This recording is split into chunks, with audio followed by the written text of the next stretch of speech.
Others turn to SWF savings to mitigate oil price slump. It says here Nigeria, Norway, Iran, and other oil-producing countries have resorted to drawing down on savings in their sovereign wealth funds to help mitigate the impact of the global slump in crude prices, largely induced by COVID-19 pandemic, according to findings by this day. Oil price volatility had been worsened in the last few months owing to a global glut due to low demands occasioned by the pandemic and price war among top producers. Crude oil, which stood at $20 a barrel on Wednesday, rose marginally yesterday to $21.97, spurred by rising tensions in the Middle East, output cuts by producing nations to tackle oversupply, and the promise of more government stimulus to ease economic pain of COVID-19 pandemic. A sovereign wealth fund is a state-owned investment fund or entity that is commonly established from balance of payment surpluses, official foreign currency operations, proceeds of privatization, governmental transfer payments, fiscal surpluses, and or receipts resulting from source exports.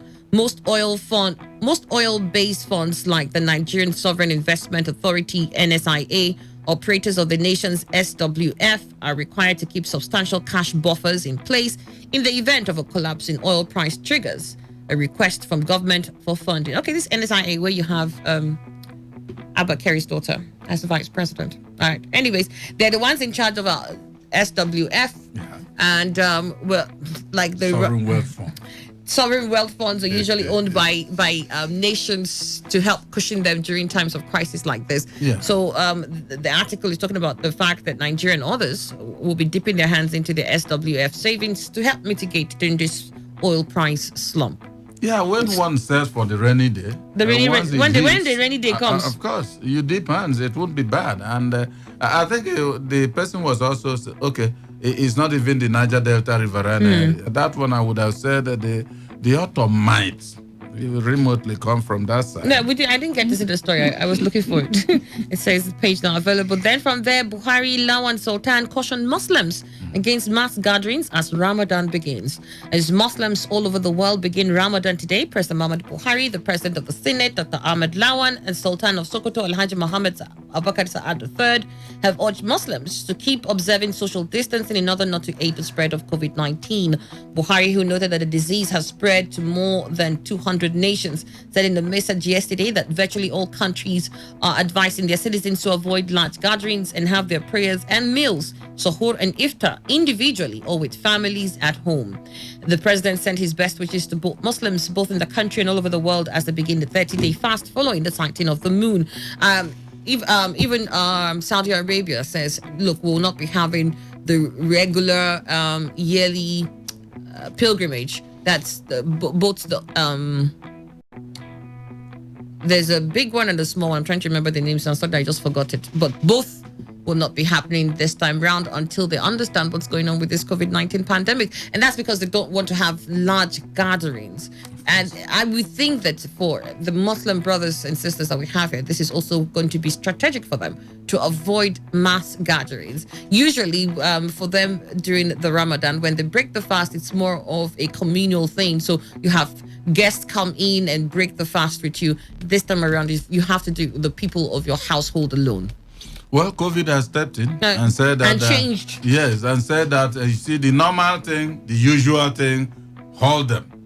If not, I will come and ravage you all. So if the Muslims refuse to heed the plea of Lawan, president, and all the rest of them, well, whatever man sows or woman sows, he reaps. And just remember the names of the two pilgrimages, Hajj and Umrah.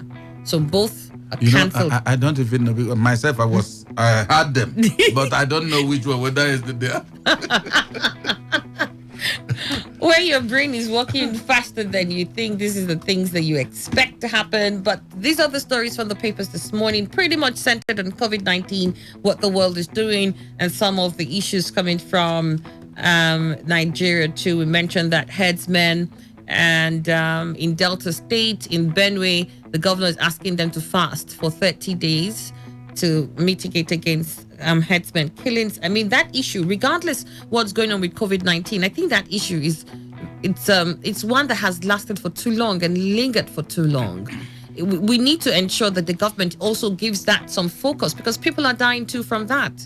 Of course. We can't say all attention is on COVID-19 and ignore this that is happening. No, death is death, even if it comes from born or whatever. The fact remains that federal government should give attention to that. So if you said it must be COVID and every other thing is also taking life, is it not the same thing? All right. Well, that story. We'll move on now to text messages and also to the WhatsApp messages. We'll open the phone lines, and then you can also send us your thoughts to all the issues that we've been talking about today from the papers.